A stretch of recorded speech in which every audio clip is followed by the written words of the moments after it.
I'm not gonna lie, some of these takes might rub some people the wrong way, but they're my opinions and I'm sticking with them.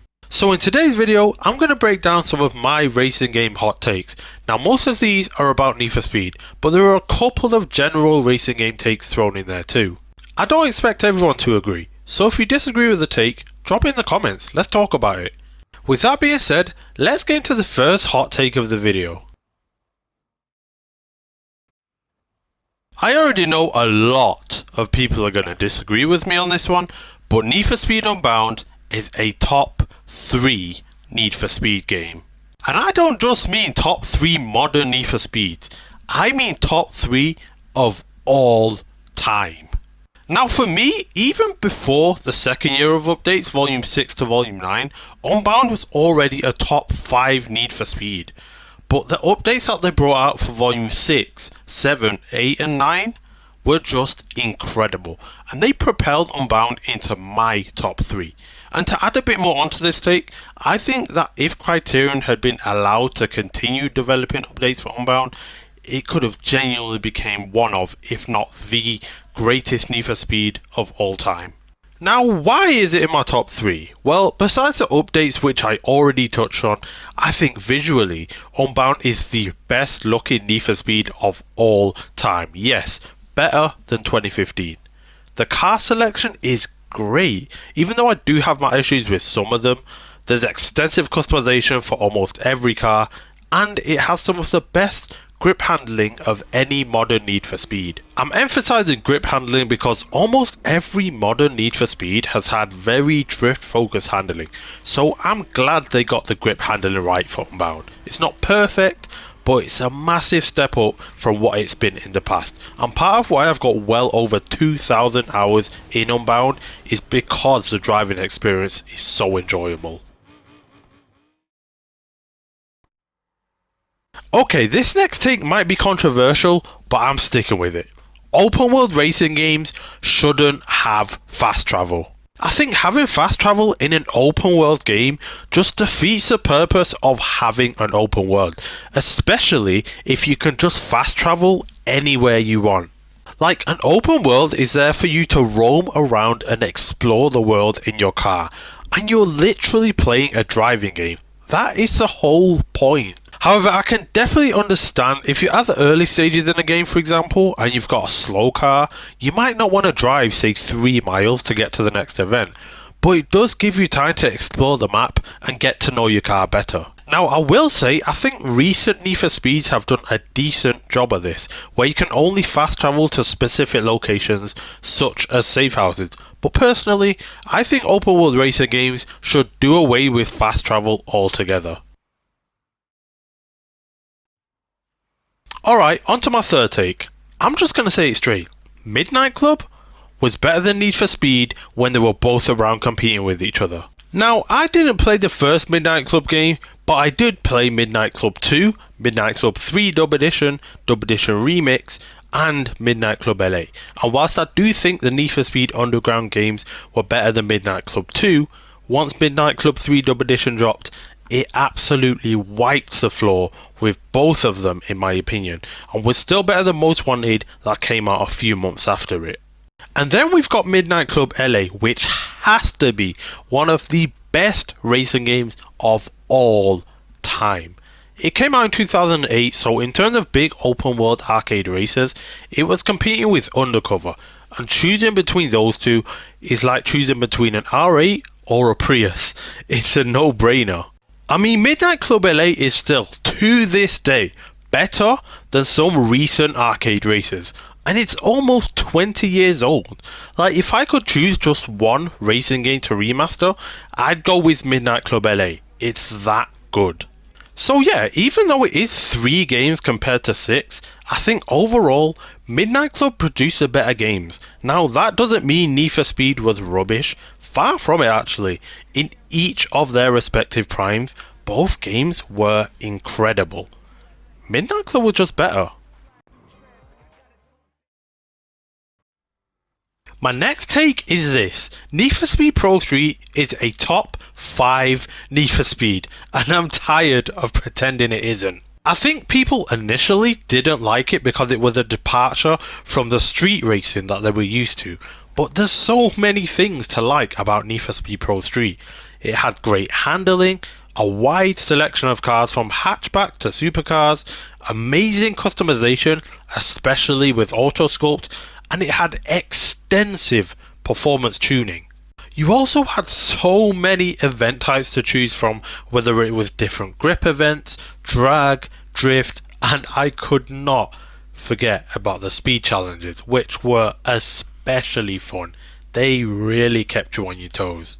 And honestly, I could go on and on about how good Pro Street was, but I'll say this, considering this was Need for Speed's first dip into the track racing scene, they could not have executed it any better, and I think it would still hold up well amongst today's track racers.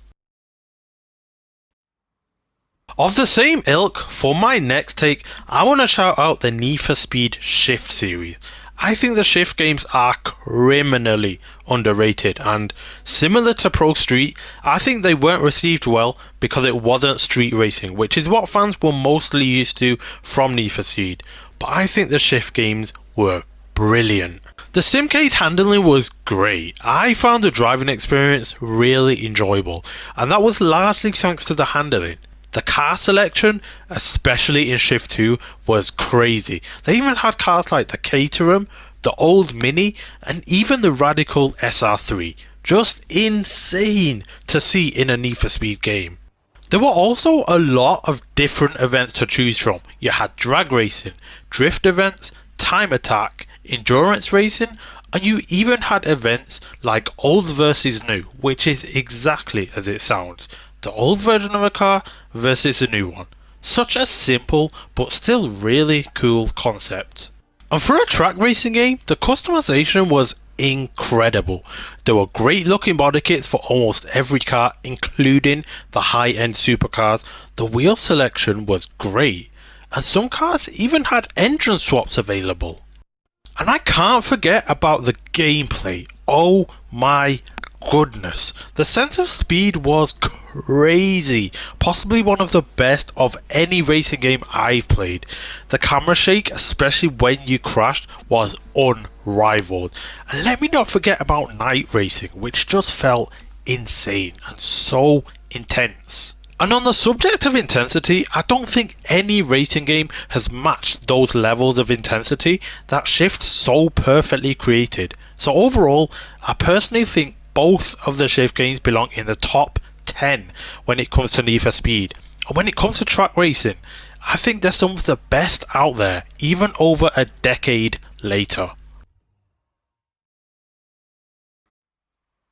Alright, I already know this one's going to get some backlash, but the cartoon style effects in Need for Speed Unbound actually look good. Yeah, I said it, they look good. I know this is one of the reasons that people hated and still hate on the game, but I don't care. I think they look good, dare I say great. I think they add a bit of character to the game and make it stand out amongst the crowd of arcade racers. Like, I genuinely think the game looks and feels better for them. The sad thing about the effects is that people will see them and without even actually playing the game, they'll instantly call it trash when A, they don't affect gameplay in the slightest, and B, you can change your effects so they look normal. Now personally, I think some of the normal effects are quite boring, but not only that, for me at least, they make the game feel lifeless. I'll give you an example here. Just look at these two clips side by side. One is with the effects and one is without the effects. Not only can you see the obvious difference, but when I'm drifting without the effects, I can definitely feel the difference.